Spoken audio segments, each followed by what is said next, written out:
고현준의 뉴스 브리핑. 편안한 밤 보내셨습니까? 고현준의 뉴스 브리핑 고현준입니다. 한글날 대체 휴일인 오늘 춥습니다. 어제보다 3도에서 7도 정도 낮은 기온인데요. 바람이 불어서 더 춥게 느껴집니다. 또 일부 지역에는 비 소식도 있는데 외출 계획 있으시다면은 두툼한 겉옷 또 우산 챙기셔야겠습니다.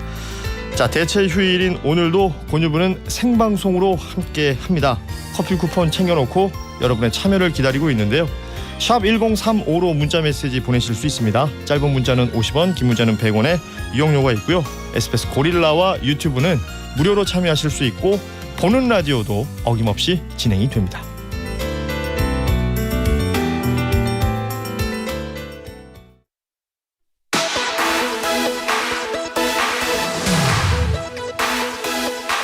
조간신문 주요 헤드라인 살펴봅니다. 북한이 어제 새벽 또다시 단거리 탄도미사일 2발을 동해상으로 발사했습니다. 심야 시간 발사는 올해 들어 처음인데요.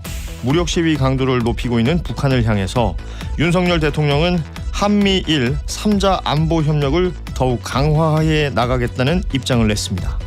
서울신문 심야 미사일 도발 언제든 과시한 북. 조선일보 윤 대통령 한미일 안보 협력 더욱 강화.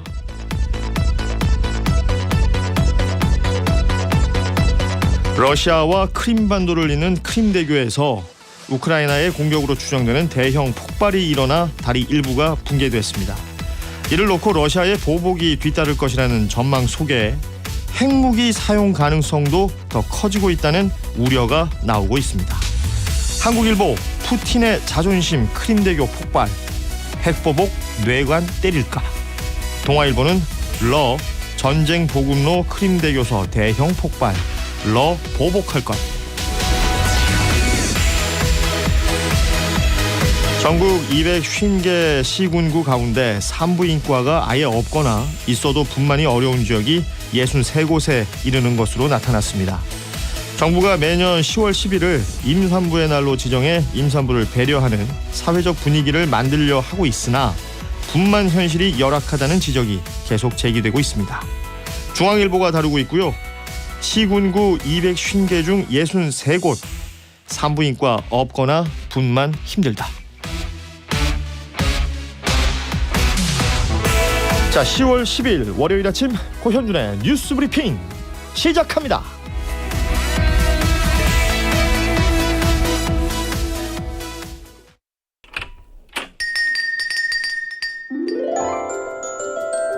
아침을 여는 가장 똑똑한 방법. SBS 러브 FM 고현준의 뉴스 브리핑. 매일 아침 6시 5분에 만나요.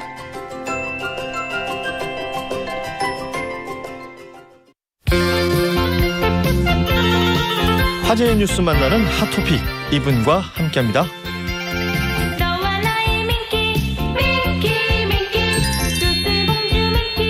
한국인사이트 연구소 전민기 팀장 나오셨습니다. 안녕하십니까? 네, 반갑습니다. 전민기입니다. 자, 오늘이 대체 휴일이에요. 그렇군요. 그랬더니 문자창에 대체 휴일이 뭡니까? 이렇게 보내신 분들도 있습니다. 저랑 똑같네요. 대체 휴일 저희가 이제 몇 차례 대체 휴일에 방송을 하고 있는데 네. 보면은 쉬시는 분들보다 일하시는 분들이 지금 이 시간에 더 많으신 것 같아요. 그런 것 같아요. 네. 네. 아무튼 뭐 그럼에도 불구하고 오늘 또 대체 휴일이라서 설레하는 분들도 있고요. 네. 자, 10월 10일 월요일 아침이고 아침 인사해 주시는 우리 권유부 가족들 몇 분 만나보겠습니다. 아주 귀엽게 배를 까고 있는 강아지 사진과 함께 메시지 보내주신 분이 있는데 좀 소개를 해주실까요? 네, 8620님이고요. 안녕하세요. 평소에는 출근 준비하면서 듣는데 오늘은 대체 공휴일이어서 강아지 산책 준비하면서 여유롭게 듣고 있습니다. 이따가 부케 받아야 하는데 한 번에 잘 받을 수 있게 응원해 주세요. 잘 듣고 있습니다라고 보내주셨네요. 오늘 부케를 받으신다고요? 네. 결혼식을 오늘 진행하는 집이 있나 보군요. 부케 받아본 적 있으십니까? 제가요? 네. 던져본 적도 없는데 받아본 적도 없고. 요즘은 뭐 남자분들도 받더라고요. 받아요? 네. 네. 그걸 뭐라 그러지? 그 가슴에 꽂아놓은 꽃을 그걸 던져요? 네, 던져서 남자분들은 받고 뭐 이러는 걸 제가 봤어요. 네. 저도 뭐 한 번도 안 받아봐가지고. 조그마한 건데 좀 남자들이 좀 저거 하네 불리하네 밖에가 몰라 나도. 자, 아무튼 부캐를 받으신다. 부캐를 받으시고 또 좋은 일 많이 생기시길 바랍니다. 8620님 반갑습니다. 커피 쿠폰 보내드리고요. 이희경님은 가게 문 여는데 바람도 많이 불고 춥습니다. 옷 따뜻하게 입으시고 다들 감기 조심하세요. 이번 한 주도 파이팅입니다. 네. 바람이 많이 붑니다. 기온도 뚝 떨어졌고요. 바람이 불어서 더 춥게 느껴지니까 겉옷 꼭 챙기시고요. 감기 걸리지 않도록 조심하시기 바랍니다. 10도 이하로 출발했잖아요. 그렇습니다. 지금도 뭐 10도 낭짓 되는 기온이니까 10.8도네요. 참고하시기 바랍니다. 자, 핫토픽 보죠. 첫 번째 토픽은 물가 관련된 이야기예요. 그렇습니다. 한국은행이 이제 7월에 이어서 오는 12일에 두 번째 빅스텝, 그러니까 기준금리를 0.50% 인상하는 건데 이걸로 지금 예상이 되고 있습니다. 왜냐하면 말씀해주신 대로 소비자 물가 상승률이 여전히 5%대 중반에 이르는 데다가 미국이 이제 네 번째 자이언트 스텝이죠. 기준금리 0.75% 인상이 유력한 상황에서 한미 금리 격차가 1% 이상 벌어지게 되면은 뭐 환율이라든지 물가 상승 압력이 커지기 때문에 이게 뭐 0.25% 인상으로는 좀 대응하기 부족하다 이런 게 전문가들의 이야기였습니다. 그 전문가들은 11월에 추가 인상 포함해서 한국은행이 내년 상반기까지 기준금리를 3%대 중반까지 끌어올릴 가능성이 지금 크다고 예상하고 있고요. 네. 한국은행이 이제 빅스텝을 이번 달 12일에 밟으면 7월에 이어서 사상 두 번째 0.5% 인상일 뿐만 아니라 4, 5, 7, 8 금통위 회의에 이어서 역대 처음으로 5차례 연속으로 기준금리가 오르는 거라고 해요. 역대 처음이라는 게 좀 눈에 확 들어오네요. 금통위 회의를 통해서 이렇게 여러 가지 금리라든지 결정이 되는 그 날짜들과 타이밍이 있잖아요. 그래서 뭐 연내에 몇 번 남았다 이런 표현들 많이 썼었는데 네. 이게 비단 올해만의 문제가 또 아니고 그렇죠. 내년까지도 이어질 수 있는 상황들. 미국 연준의 어떤 결정에 따라서 우리도 계속해서 영향을 받을 수밖에 없기 때문에 가뜩이나 지금 물가 때문에 많이들 힘드신데 뭐 반갑지 않은 뉴스는 이렇게 계속 도착하고 있습니다. 자, 다음 토픽 보겠습니다. 전북 무주에서 일가족 사망 혹은 지금 위중한 상황이 펼쳐졌군요. 그렇습니다. 그 무주군에서 있었던 일이고요. 지난 주말에 노모의 생일 맞아서 모였던 일가족 5명이 가스 중독으로 지금 현재는 추정입니다. 네. 숨지는 사고가 발생을 했습니다. 그러니까 이곳에 살고 계시던 80세 어머니 그 외에 이제 큰 사위, 작은 딸, 작은 사위, 손녀 이렇게 안타깝게도 사망을 했고요. 지금 큰 딸은 의식은 잃은 채 발견이 됐고 병원으로 옮겨져서 치료를 받고 있는 상황입니다. 네. 이 어머니 아들이 또 계신데 가족하고 연락이 안 된다 이렇게 경찰에 신고를 해서 경찰이 출동했더니 방 안에 이렇게 일가족들이 쓰러져 있었고요. 발견 당시에 집안에서 좀 가스 냄새가 났다고 합니다. 그 몸에 특별한 외상이 없었고 그래서 이제 기름 보일러하고 배기구 있는 배기관의 연결 부위에 이게 문제가 생기면서 가스가 집안으로 누출돼서 일산화탄소 중독이 지금 가능성이 가장 크다. 경찰과 소방당국은 밝히고 있거든요. 네. 지금 갑자기 날씨 추워지면서 그렇죠. 이 보일러 오랜만에 켜시는 분들은 좀 점검 필요할 것 같아요. 네. 사고라는 건 이렇게 부지불식간에 다가오는 거기 때문에 미리미리 좀 준비하고 대책하시는 거 꼭 말씀드리고 싶군요. 자, 다음 토픽 보겠습니다. 이 뉴스도 사실 때가 되면 항상 등장하는 것 같아요. 그렇죠. 성어기만 되면 찾아오는 불청객. 그러니까 중국 어선들 때문에 우리 어민들이 지금 고충을 겪고 있다는 거죠. 맞습니다. 올해 이제 서해에서 꽃게 많이 잡힌다고 하던데 그다음에 오징어가 제철 맞으니까 중국 어선들이 또 계속 몰려오는 거예요. 단속에 나선 해경이 불법 조업한 중국 배 2척 납포하고 나머지는 뭐 쫓아내고 이런 상황들이었는데 이제 경찰이 찍은 영상 보니까 황급히 도망가는 중국 어선을 해경 쾌속정이 재빠르게 뒤쫓아서 뭐 세우라고 해도 당연히 안 세우겠죠. 이 중국 어선의 해경대원들이 이제 올라타고 배를 완전히 통제하는 그 모습도 굉장히 긴장감 넘치는 그런 이 영상이 공개가 장면이었죠. 됐죠. 예. 네. 그 배 안에는 우리 수역에서 잡은 오징어하고 어패류가 가득했고요. 8일 오전에 이제 서해 북방 한계선 NLL 침범에서 불법 조업한 70톤급 중국 어선 2척 납하고 6척은 쫓아낸 건데 지금 뭐 지난달 말부터 계속해서 넘어온다고 합니다. 지금 가을 성업이 맞아서 정찰기하고 경비점 투입해서 중국 어선 불법 조업을 집중 단속을 한다고 하는데 예전에도 보면 알겠지만 막 이분들 쇠꼬챙이 들고 막 거칠게 또 저항하고 대항하니까요. 이런 모습들 예. 보여주잖아요.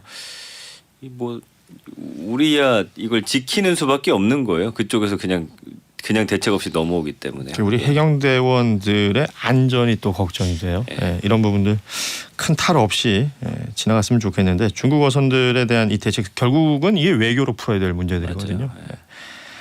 자, 다음 토픽입니다. 주말에 한강 쪽에 그 불꽃 축제 때문에 저는 주말에 좀 자동차로 이동할 일이 있었는데 강변북로에 거의 갇혀 있었습니다. 저도 그랬어요. 아무튼 한강 불꽃 축제가 3년 만에 열렸고 엄청난 인파가 모였죠. 105만 명 정도 이제 추산이 되더라고요. 3년 만에 열렸기 때문이죠.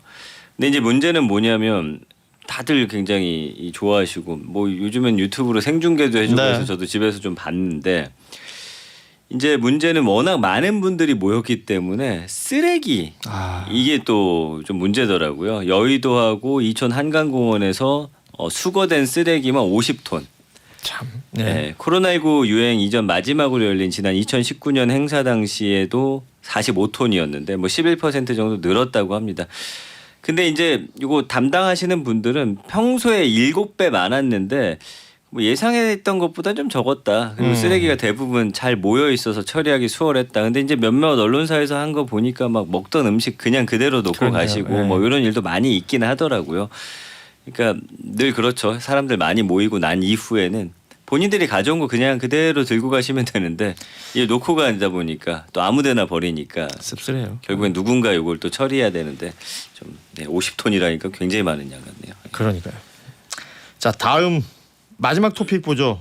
한글날이 어제였고 관련해서 뭐 여러 뉴스들이 있었는데 예. 옥스퍼드 영어 사전에 우리말들이 올라간다. 예, 이제 옥스퍼드 영어 사전에 뭐 우리말들 뭐 이런 거 저런 거 올라갔다 간혹 뉴스를 전해드리는데 뭐 재벌, 갑질 뭐 그쵸. 이런 거 별로 좋지 않은 예. 단어들 많이 올라갔었는데. 근데 이번에는 막내나 동생 이런 한글 단어가 내년 영국 옥스퍼드 영어 사전에 들어갈 것으로 보인다 이런 소식이에요. 네, 그래서 보인다. 예, 그 옥스퍼드 영어 사전에 이제 한국어 컨설턴트가 있더라고요. 조지은 옥스퍼드대 교수님인데 네. 내년 등재를 목표로 해서 이런 단어 추천 작업들을 하고 있다라고 합니다. 그래서 옥스퍼드 영어 사전에 이제 한류 단어를 매년 정기적으로 업데이트하기로 했다고 하고요. 별도로 이제 K컬처 단어 사전 발간도 협의 중이라고 합니다. 그 최근에 영어 사용자들이 쓰는 한류 단어가 많아져서 이렇게 결정을 했다는 거고요. 막내, 동생, 이런 한국 드라마에 많이 등장하는 단어, 손하트 같은 이모티콘도 작업을 하고 있다고 해요. 그래서 이게 옥스퍼드 영어 사전은 알파벳 아닌 그림 문자도 등재하고 있기 때문에 가능한 거고요. 지난해에는 이제 오빠하고 언니가 들어갔대요. 근데 이런 한국 문화 호칭어가 널리 퍼지다 보면은 아예 영어도 바뀔 수 있다. 왜냐하면 영어는 브라더 시스터라든지 아니면 뭐 그렇죠. 예, 이렇게 약간 퉁치는 느낌이 있는데 우리가 좀 더 세분화돼 있어요. 관계 맞아요. 설정하는 예. 단어가. 그 남자 형제는 전부 브라더로 그 영어에서는 네. 표현하는데 우리는 그렇죠. 뭐 오빠도 있고 뭐 네. 동생도 남동생이 있고 뭐 이게 표현하는 방법이 많으니까. 그래서 제가 요즘 이제 여행 유튜버들 채널 많이 보는데 네. 거기서 이제 외국인들이 한국 그 사람한테 이제 오빠라고 부르는 경우가 상당히 많더라고요. 이미 많이 퍼져 있는 단어입니다. 그렇군요. 이렇게 이게 결국 그 K컬처의 힘일 겁니다. 네. 오늘 토픽 여기까지 전해드립니다. 한국인사이트 연구소 전민기 팀장이었습니다. 고맙습니다. 감사합니다.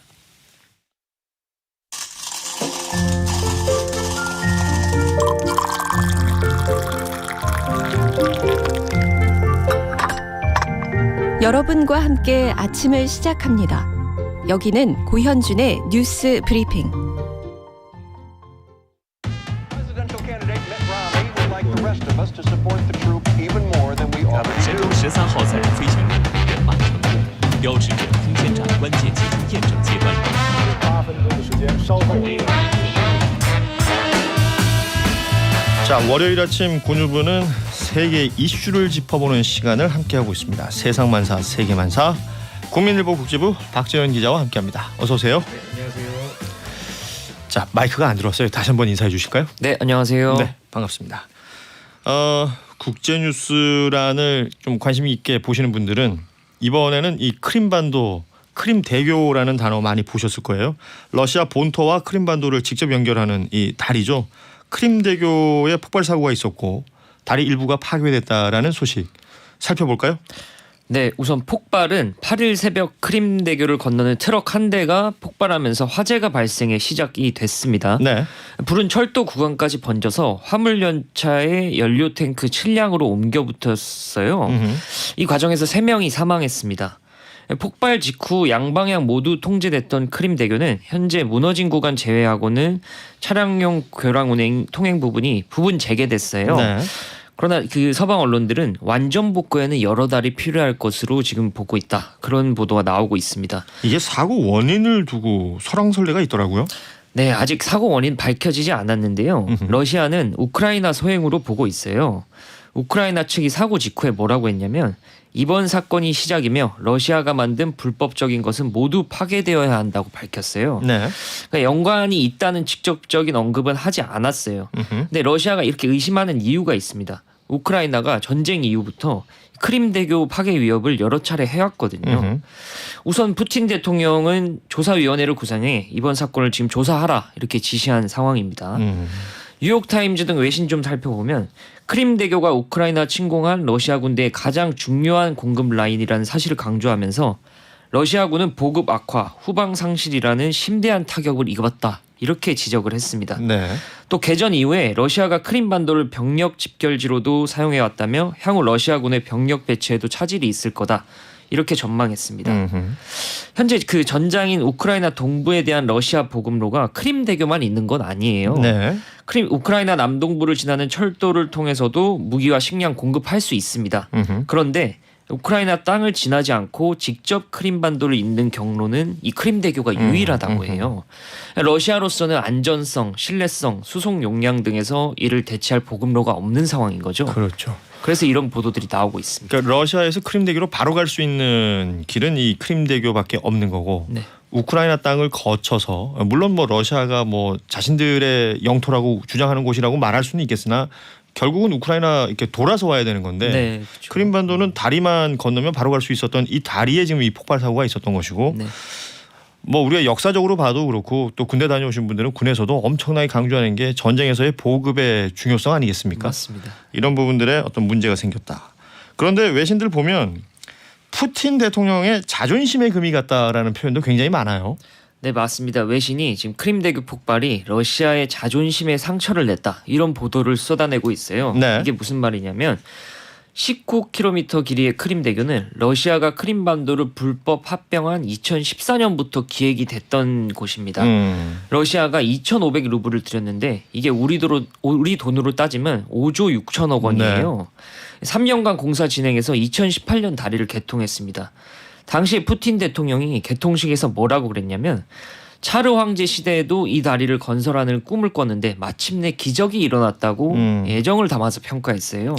본인이 직접 트럭 운전해서 이 다리 왔었어요. 맞습니다. 그때 굉장한 또 퍼포먼스를 보인 적이 있었죠. 네. 워싱턴 포스트가 뭐라고 분석을 했냐면 크림대교는 푸틴의 신화성 그리고 대규모 인프라 프로젝트 수행 능력 러시아의 위대함을 회복하려는 야망의 상징이었다. 그런데 이번 폭발로 러시아에서 푸틴에 대한 비판 여론이 심화될 것이다. 이렇게 전망을 했습니다. 네.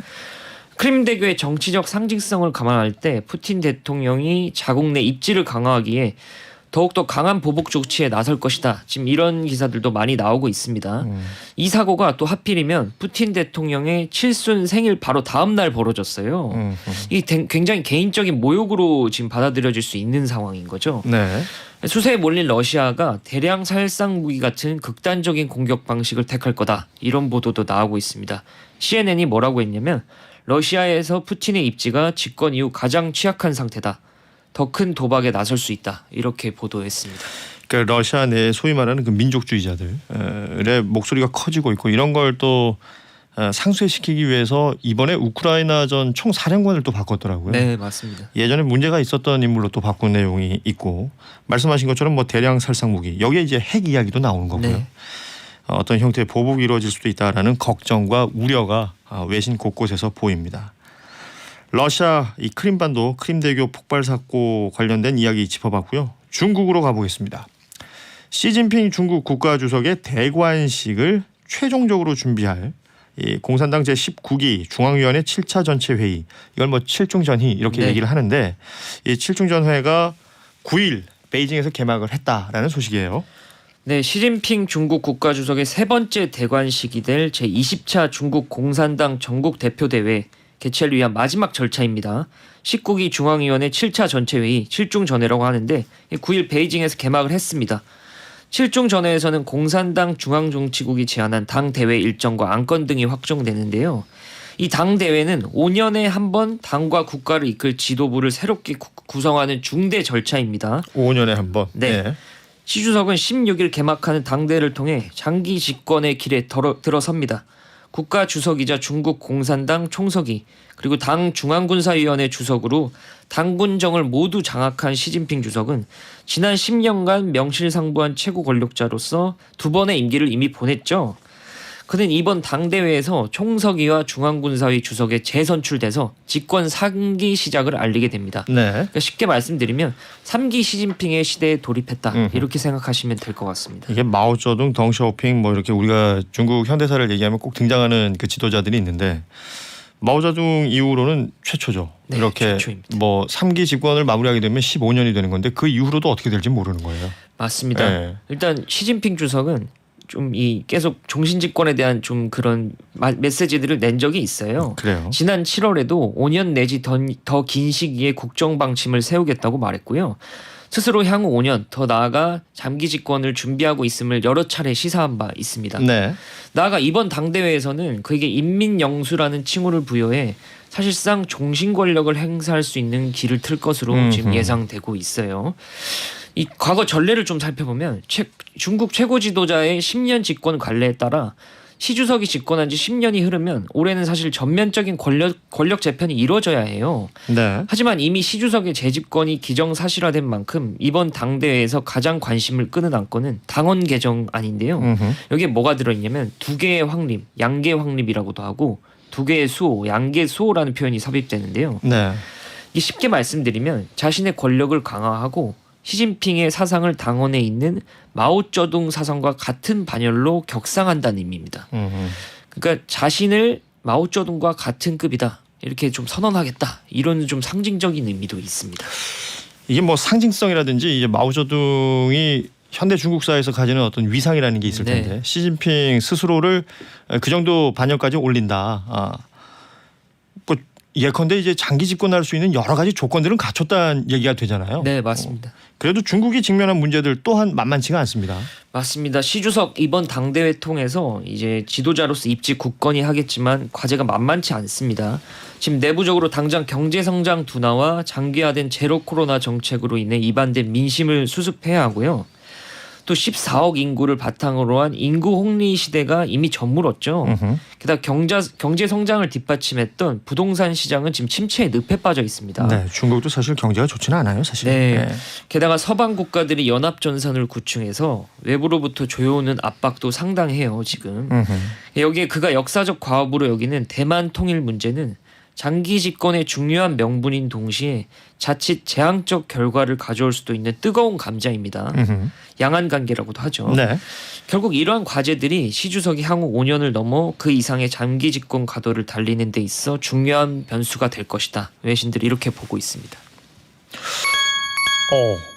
우와. 지금 띠링띠링. 예. 고려부의 띠링띠링은 말씀드린 바와 같이 게릴라 퀴즈를 의미합니다. 중국 이야기를 쭉 해주셨는데 그 사이에 지금 게릴라 퀴즈 시간이 왔고요. 문제를 드리죠. 우리 박정 기자가 좀 직접 주실까요? 네. 조금 전 시진핑 주석이 3년임을 준비하고 있다고 전해드렸는데요.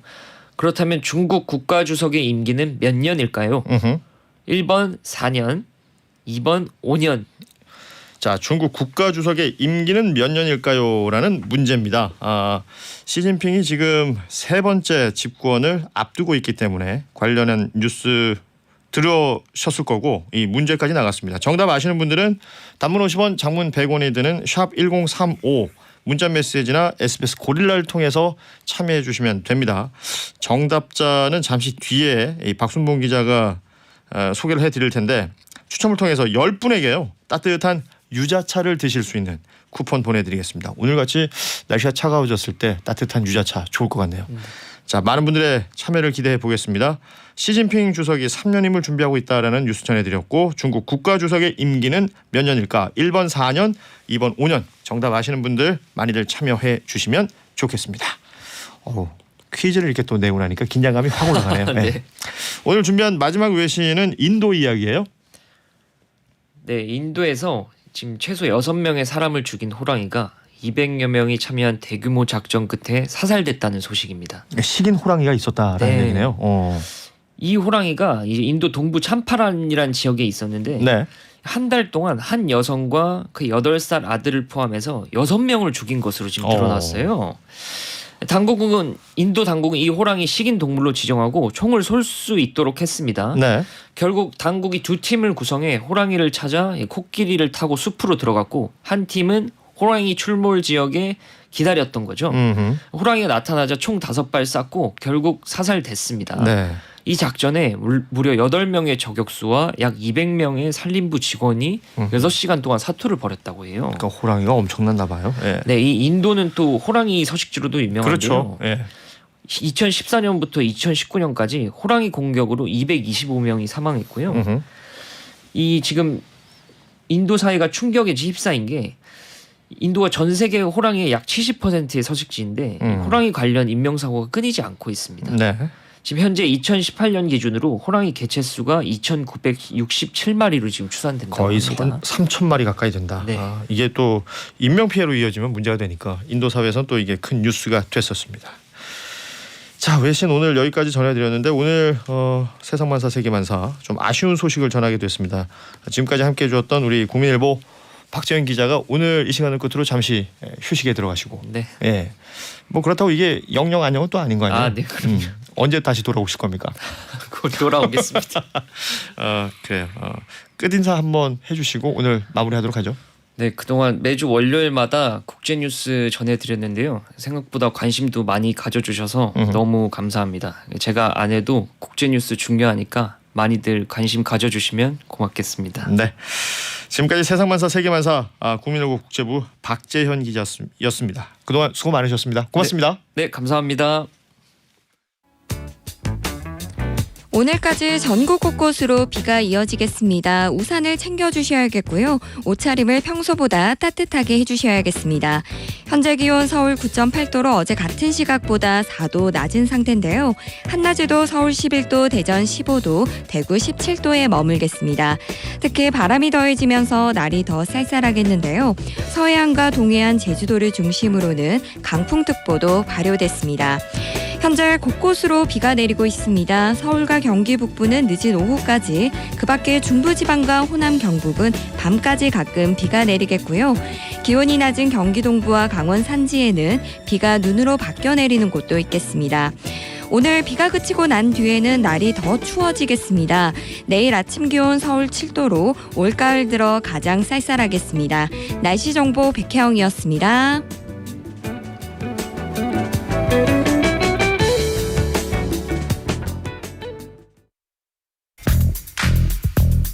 꼭 필요한 뉴스와 정보를 골라드리는 고현준의 뉴스 브리핑. 오늘도 이른 아침부터 고뉴부하시는 청취자 여러분 감사합니다. 단문 50원, 장문 100원의 정보 이용료가 부과되는 문자 메시지 샵 1035로 청취자 여러분의 생각을 전해주세요. SBS 러브 FM 고현준의 뉴스 브리핑.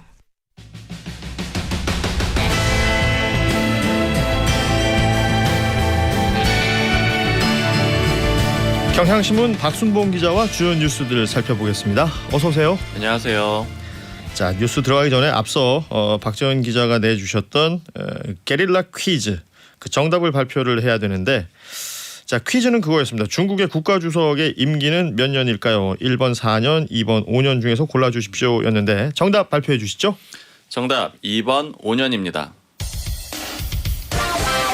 자, 세 번째 그 집권에 들어가는 이 시진핑 주석 관련해서 소개를 해드렸었고, 그렇게 되면 15년 집권을 하게 되는 건데 그 이후도 어떻게 될지 모른다라는 뉴스까지 전해드렸었습니다.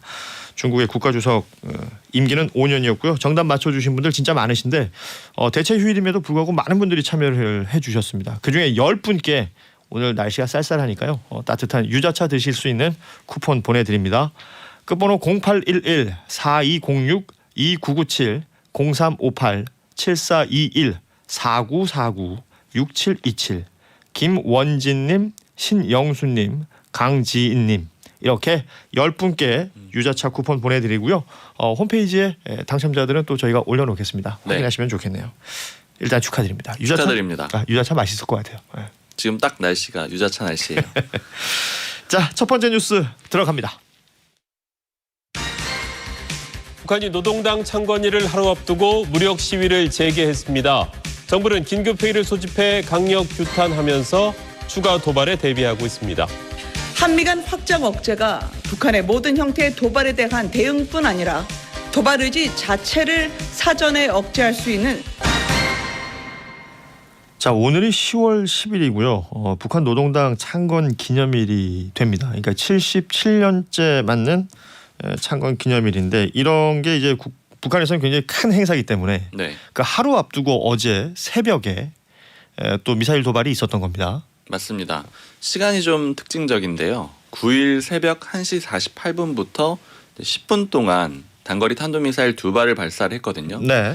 8일에서 9일 넘어가는 새벽, 그러니까 심야 시간대예요. 보통 우리 곤유부하는 아침 시간대쯤에 미사일 발사를 북한이 많이 했잖아요. 그동안 많이 들으셨을 거예요. 네. 그런데 이번에는 심야에 발사를 했습니다.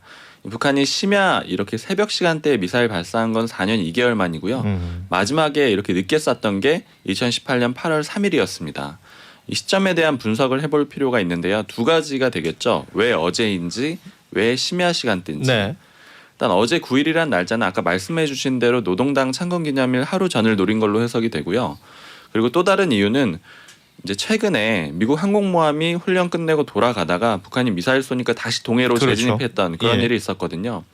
이걸 가지고 북한이 맹비난을 했고요. 그 이후에 다시 미사일을 또 발사를 했습니다. 그러니까 아무래도 미국의 항모 강습단이 왔지만 우리는 보란 듯이 미사일을 쏘겠다. 좀 이런 취지로도 해석이 되고 있어요. 네. 그리고 왜 심야 새벽 시간대에 쐈느냐.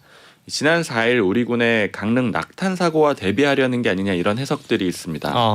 지난 4일 아침에 북한이 미사일을 쏘니까 이제 우리 군이 대응하기 위해서 그날 밤에 현무 EC 미사일을 발사를 하려고 했었거든요. 네. 그러다가 오발 사고가 났었고요. 이 사고랑 좀 대비를 해가지고 북한이 자신들은 시간에 구애받지 않고 언제든지 미사일을 쏠 수 있다. 이런 능력을 과시하려는 그런 의도로 해석이 되고 있습니다. 남에서는 뭐 이런 실수가 있었으나 우리는 원한다면 언제 어디서든 쏠 수 있다. 이런 어떤 자신들의 능력을 과시하려는 그런 의도가 있을 수도 있다라는 거고요. 네. 사실은 최근에 워낙 미사일 도발이 좀 잦으니까 한번 세어보면 보름 정도 사이에 7번. 그러니까 거의 이틀에 한 번꼴로 미사일 도발이 있었던 거예요. 네. 2주 전인 9월 25일, 지난달 25일에 단거리 탄도미사일 한 발을 쐈고요. 이후에 28일, 29일에도 한 발씩 쐈고 2발씩 쐈고요. 10월 1일에도 또 2발을 쐈습니다. 이때까지는 모두 단거리 탄도미사일이었고요. 네. 그리고 지난 4일 새벽, 이때는 북한이 중거리 탄도미사일을 쐈습니다. 단거리보다 긴 거죠. 일본 상공을 통과했던 그 미사일이죠. 맞습니다. 예. 그래서 일본 주민들이 대피를 하기도 했었고요. 그리고 6일 오전에 또 단거리 탄도미사일 2발을 쐈고 또 어제 심야 시간에 단거리 탄도미사일 다시 2발을 또 쐈던 겁니다. 우리 정부는 즉각 국가안전보장회의 개최하고 북한을 규탄을 했고요. 또 대통령실이 별도로 입장을 냈거든요. 네. 김은혜 홍보수석이 브리핑을 했는데요. 굳건한 한미동맹과 한미일 3자 안보협력으로 국민을 지키겠다 이렇게 얘기를 했습니다. 그리고 윤석열 대통령이 여러 차례 언급했던 담대한 구상 있잖아요. 예. 즉 북한이 비핵화를 한다면 단계별로 우리가 경제적 지원을 하겠다는 내용인데 이것도 다시 한번 언급을 했습니다. 즉 일종의 화해 메시지도 같이 내놓은 건데요. 근데 이제 김정은 위원장의 입장이 또 오늘 아침에 나왔거든요. 지금 조금 전 6시 기준으로 속보가 나왔어요. 네. 적들과 대화할 내용도 없고 필요성도 느끼지 않는다라고 했고요. 특히 조선중앙방송이 언급한 내용을 보면은 김정은 위원장이 9월 25일부터 10월 9일까지 그러니까 이 기간이 방금 이 저희가 보름 동안에 소개해드렸던, 네, 맞습니다. 그 미사일을 많이 7번 쐈던 그 기간이거든요. 이 기간 동안 북한군 전술핵 운영부대의 군사훈련을 지도했다 이렇게 얘기를 했습니다. 즉 이 우리 한미일 연합 군사훈련에 대응하는 그런 훈련을 했다라고 볼 수 있을 것 같아요. 김정은 위원장이 직접 탄도미사일 발사를 현장 지도했다라는 얘기와 함께 적들과 대화할 내용도 없고 필요성도 느끼지 않는다라는 김정은 위원장의 발언도 지금 속보로 전해지고 있는데요. 관련 후속 보도가 또 있을 것으로 보이고 오늘 낮 사이에 또 보도가 나오면 저희가 내일 아침에 정리해서 전해드리도록 하겠습니다. 네. 자, 북한 미사일 도발 관련된 뉴스였고요. 다음 뉴스. 사실은 이 안보 논쟁, 이 북한 관련해서 말씀하신 것처럼 뭐 김은혜 홍보수석도 브리핑을 했었고 대통령도 얘기하고 있는 것 중에 하나가 한미일 3자 안보 협력인데 이 이야기가 사실은 또 정치권에서 불이 붙었어요. 네. 이 이야기 한번 살펴보겠습니다. 이재명 민주당 대표가 한미일 합동 군사훈련을 두고 한 이 발언이 논란의 불씨를 당겼습니다. 그야말로 극단적 친일 행위다. 대일 굴욕 외교에 이은 극단적 친일 국방 아니냐. 이재명 대표의 말대로라면 김대중, 노무현, 문재인 전 대통령이야말로 대일 굴욕 외교, 극단적 친일 행위, 극단적 친일 국방의 대명사가 되어야 합니다. 자, 언급을 했습니다만 한미일 합동훈련을 놓고 민주당 이재명 대표가 친일 행위다라는 표현을 했고 이를 두고 또 국민의힘은 강하게 반발하고 있는 모습입니다. 네, 이 대표가 지난 7일에 최고위원회의에서 했던 발언이고요. 극단적 친일 행위다, 또 친일 국방이다 이렇게 표현을 했습니다. 이재명 대표의 논리는 이런 거예요. 아직 과거사 문제가 일본과의 과거사 문제가 다 정리되지 않은 상황에서 일본 자위대랑 군사훈련하는 건 친일 행위다 이렇게 표현을 했고요. 또 독도 가까이까지 온 게 아니냐 이런 취지로도 얘기를 했습니다. 네. 그러면서 외교 참사에 이은 국방 참사다. 우리 정부가 사과해야 된다 이렇게 촉구를 하기도 했습니다. 국민의힘은 총력 반발했습니다. 정진석 비대위원장은 이재명 대표의 표현에 대해서 죽창가의 변주곡이다. 또 반미투쟁으로 가는 전주곡이다라고 얘기를 했고요. 궁극적으로는 한미동맹 파탄내겠다라는 속내라고 했어요. 일단 일본 먼저 치고 그다음에 한미동맹까지 깨뜨리겠다라는 그런 의도라는 겁니다. 네. 국민의힘의 당권 주자들도 모두 나섰는데요. 김기현 의원은 안보 자해 행태다라는 표현을 썼고요. 또 나경원 전 의원은 친북이란 표현을 썼는데요. 이재명의 민주당을 그러니 어찌 친북이라고 아니할 수 있겠느냐 이렇게 얘기를 했습니다. 여야 간 전선은 더욱 확대된 그런 그림이 됐습니다. 네. 전에도 전해드린 바가 있는데 이 비속어 논란부터 시작을 해가지고 점차 이 서로 더 이 공격을 하는 그런 그림이었잖아요. 박진 외교부 장관 해임 건의안, 또 감사원의 문재인 전 대통령 감사, 또 여기에 더해서 친일 논란까지 더 확장이 됐습니다. 친일이라는 단어 뭐 굉장히 예민한 단어일 수밖에 없고 어찌 보면 또 자극적인 단어일 수도 있는데 이재명 대표의 발언 이후에 국민의힘에서는 그러면 김대중 노무현 정권 그 시절에도 그러면 친일이었다는 얘기냐 그랬더니 또 이재명 대표는 그때는 독도 가까이에서 일본 자위대가 들어온 적은 없었다. 네. 또 이런 식으로 또 반박하고 서로 지금 말씀하신 것처럼 그 전선이 아주 전방위로 넓혀지고 있는 여야 간의 논쟁들이 이어지고 있는 상황이고요. 이런 상황 속에 국정감사는 계속해서 이어지고 있고 이제 2주차에 돌입하게 되는데 사실은 뭐 지난 한 주간 국정감사가 있었다고 합니다만 뭐 그렇게 인상적인 장면은 없었던 것 같아요. 계속 소리치고 뭐 파행하고 뭐 우리가 이제 계속 뉴스에서 이런 것들만 전해드렸던 것 같습니다. 맞습니다. 이게 방금 말씀드린 것과 연결이 좀 돼 있죠. 여러 가지로 전선이 확장돼 있고 서로 공격을 하는 그런 상황이다 보니까 네. 거친 말, 또 고성 이런 것들이 계속 오갔던 겁니다. 대표적으로 권성동 의원이 지난주 금요일에 국민의힘 소속이죠. 혀 깨물고 죽지라는 표현을 한 것도 또 논란이 됐었는데요. 그렇죠. 과학기술정보방송통신위원회에서 김재남 한국원자력안전재단 이사장한테 이제 물러나라라고 하면서 이런 표현을 썼던 거예요. 김재남 이사장 같은 경우에는 문재인 정부 청와대 수석 출신이고요. 네. 즉 이거는 이제 문재인 정부 시절 임명된 공공기관장들 있잖아요. 그래서 권성동 의원이 나서가지고 물러나라고 압박을 하고 있는데 이제 왜 정권이 바뀌었는데 안 나가느냐 이런 취지가 있는 거고요. 네. 표현을 이렇게 했습니다. 이둥지 저둥지 옮기는 뻐꾸기냐. 차라리 혀 깨물고 죽지 뭐하러 그런 짓을 하느냐 이렇게 얘기를 했고요. 그러니까 김재남 이사장이 그건 폭언이다 사과를 해라 이렇게 요구를 했습니다. 그러니까 권성동 의원은 또 다시 나라면 그렇게 안 하겠다라는 의지의 표명이었다라고 하면서 사과를 안 했습니다. 예. 지금 민주당을 비롯한 야권에서는 이제 윤리위에다가 징계를 묻겠다, 책임을 묻겠다 이렇게 지금 얘기하고 있는 상황이고요. 이게 뭐 본인이 발언을 해놓고 그 발언에 대해서 문제 제기를 하니까 원래 내가 했던 발언의 뜻은 그게 아니었다라는 이게 뭐 대통령이 그 순방 당시 했던 발언 가지고 또 대통령실이 뭐 해명 내놓고 또 야권에서 공격하고 뭐 이런 비슷한 상황이 또 연출된 겁니다. 네. 예. 그리고 주철현 민주당 의원의 표현도 좀 논란이 됐는데요. 뻘짓거리라는 표현을 썼습니다. 지난 6일에 해양수산부 공무원 피살 사건 관련해서 국정감사가 있었는데 이때 이런 표현을 썼어요. 이 공무원이 이제 해수부장으로 연결식이 치러졌거든요. 이게 적절하냐 아니냐 이렇게 여야가 공방을 벌였고요. 적절하다는 거는 여권이고 부적절하다는 거는 야권인 거죠. 근데 주철현 의원이 근무 시간 중에 도망쳐 나와서 딴 곳에서 뻘짓거리를 하다가 사고를 당해 죽은 경우에도 똑같이 공상으로 인정하자는 것과 마찬가지 아니냐 이런 발언을 했습니다. 그래서 강한 비판을 받았고요. 그러니까 주철현 의원은 고인이 그랬다는 건 아니다 이런 식으로 또 변명을 하기도 했습니다. 지금 쭉 설명해 주셨지만 이 외에도 국정감사 기간 동안 뭐 각종 고성, 막말 더 있었죠. 더 있었고 오늘 또 시간 지나고 나면 내일 뭐 이번 한 주도 국정감사는 계속 이어집니다. 이어지다 보니까 또 어떤 상황들이 연출되게 될지 저희가 또 뉴스는 전해드리겠습니다만 이런 고성 막말보다는 진짜 건설적이고 생산적인 내용들 좀 나와야 되지 않을까라는 생각을 다시 한번 가져봅니다. 국민의힘 당윤리위원회에서 이준석 전 대표에게 당원권 정지 기존에 6개월 징계가 있었고 여기에 1년을 추가 징계했습니다. 네. 이준석 전 대표 혹시 입장이 나온 게 있을까요? 네, 지난 7일 페이스북에 2줄짜리 글을 올렸어요. 일단 첫 번째 줄은 어느 누구도 탈당하지 말고 각자의 위치에서 이렇게 적었고요. 두 번째 줄은 한자로 물령망동 정중여산 이렇게 적었습니다. 네. 이건 이순신 장군의 어록 중 하나거든요. 뜻은 경거망동하지 말고 침착하게 태산같이 무겁게 행동해야 한다 이런 뜻입니다.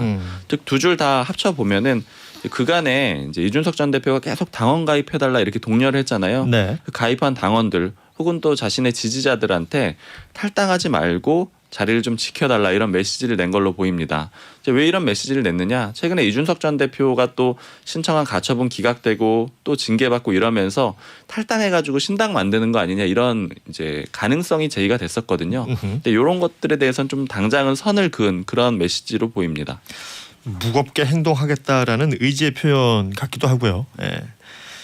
이준석 전 대표가 현실적으로 국민의힘 이 당으로 복귀하는 건 뭐 거의 어렵지 않겠느냐. 당 대표로 복귀하는 게 어려워졌죠. 네. 예, 이게 거의 뭐 기정사실화되는 것이고 그러면서 그 국민의힘은 자체적으로 또 새로운 인물이 당권에 도전하는 이런 그림이 연출이 됩니다. 네, 지금 전당대회는 아마도 내년 초쯤 하지 않을까 이렇게 예측이 되고 있거든요.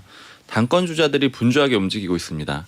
일단 유승민 전 의원 같은 경우에는 당대표로 나서겠다 이런 얘기를 공식적으로 하지는 않았는데 꼭 나설 것 같은 그런 내용의 글을 연이어서 올리고 있어요. 예. 페이스북에다가 올렸는데요. 어제는 이런 글을 올렸어요. 한 언론사가 이 꼴 저 꼴 다 보기 싫을 때 유승민 이런 제목으로 칼럼을 썼는데 그걸 공유를 했습니다. 다른 메시지는 안 달았고요. 그제는 당대표 적합도 여론조사에서 유승민 전 의원이 7주 연속 선두를 달렸다. 이 내용의 기사를 공유했고요. 네. 특히 그 본문 중에서 일부는 페이스북에 원문으로 좀 적었거든요. 그 내용이 자신이 TK 대구 경북 지역에서 1위를 기록했다. 이런 내용을 좀 따로 적었거든요. 예. 이건 아무래도 최근에 또 다른 당권 주자인 김기현 의원이 유승민 전 의원이 1위가 이렇게 좀 1위로 조사되는 내용에 대해서 이거 일종의 역선택이다 이렇게 주장을 한 적이 있어요. 말하자면 이제 국민의힘을 지지하지 않는 뭐 민주당을 지지하는 분들의 표가 여기 포함이 돼서 1위가 된 것이다. 맞습니다. 예. 그래서 이걸 좀 반박하는 그런 의미로 이 글을 올린 걸로 좀 해석이 되고요. 유승민 전 의원 주변에 물어보면 아직까지는 좀 확정적으로 당대표로 나올지 잘 모르겠다. 네. 아직 정해진 건 없다. 그리고 기본적으로 좀 신중한 편이어가지고 그렇죠. 막판까지 아직 확정적으로 얘기는 안 하고 있습니다. 그리고 이외에도 김기현 의원 같은 경우에는 이제 안철수 의원도 견제를 했습니다. 네. 지난 7일에 라디오에 나와가지고 안철수 의원에 대해서 우리 당에서 입당 원서에 잉크도 안 마른 분이다. 들어온 지도 얼마 안 됐고 또 민주당 전신인 정당에서 당대표했던 분이고 합당, 창당, 탈당 이런 이력들이 있다. 과도하게 변신했다라고 비판했습니다. 그러니까 또 윤상현 의원이 김기현 의원을 이제 안철수 의원 대신해서 비판을 또 해요. 안 의원이 민주당 대표를 지낸 사실과 이력을 공격한 건 너무 나갔다. 왜냐하면 뭐 윤석열 대통령도 민주당 정부에서 임명된 사람 아니냐 이런 식으로 방어를 했습니다. 네. 지금 이름을 여러 사람의 이름이 이제 정치인들의 이름이 등장했는데 이들이 모두 국민의힘 당권 주자 이렇게 볼 수가 있겠죠. 유승민, 김기현, 안철수, 윤상현 등등등등. 그 외에도 뭐 더 있을 수도 있고 또 어떻게 될지는 지켜봐야 되겠습니다만 국민의힘에서는 이런 당권을 두고 움직임들이 계속해서 이어지고 있다라는 소식까지 전해드렸고요. 네. 끝으로 코로나 관련 소식 살펴보겠습니다. 지난달 25일부터 지난 1일까지 병의원 외래 환자 1000명 중 독감 의심 환자는 7.1명, 일주일 만에 45% 늘어났습니다. 바이러스의 활동성 증가가 우려되고 있고 또 계절성 인플루엔자 유행 가능성도 있습니다. 일정에 따라서 예방접종에도 적극 참여해 주시기를 당부드립니다. 자, 코로나 관련 소식 살펴보겠습니다.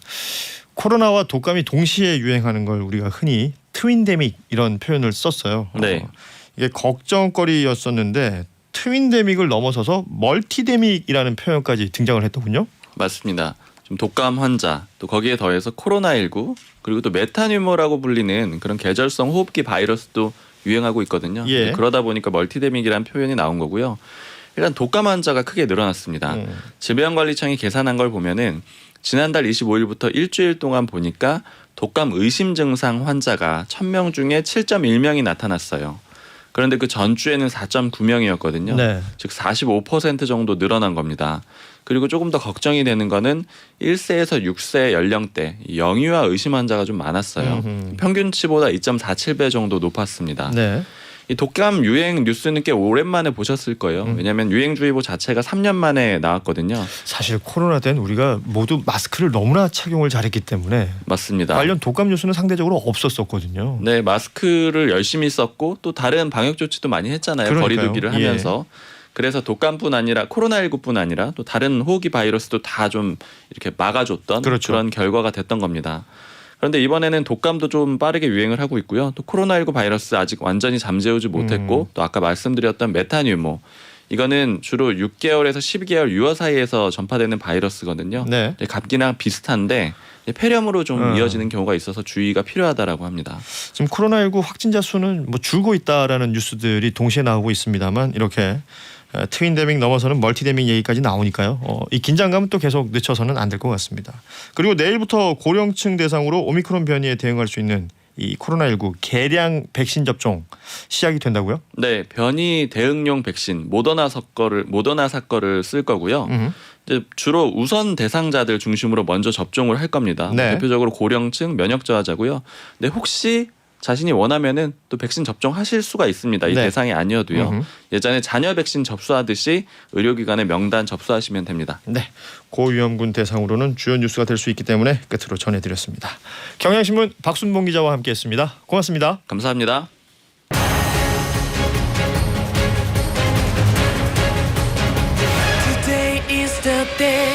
투데이 스케줄입니다. 최근 북한 관련 뉴스들 많이 나오죠. 오늘이 말씀드린 것처럼 북한 노동당 창건일인데 김정은 위원장이 관련 정세 관련된 연설을 할지 주목이 됩니다. 아침 6시 기준으로 속보를 전해드린 바 있었고요. 후속 보도가 있다면 저희가 정리해서 내일 또 전해드리도록 하겠습니다. 자, 대체 휴일인 오늘 여러분 좋은 하루 보내시고요. 내일 아침 6시 5분에 뵙겠습니다. 고맙습니다.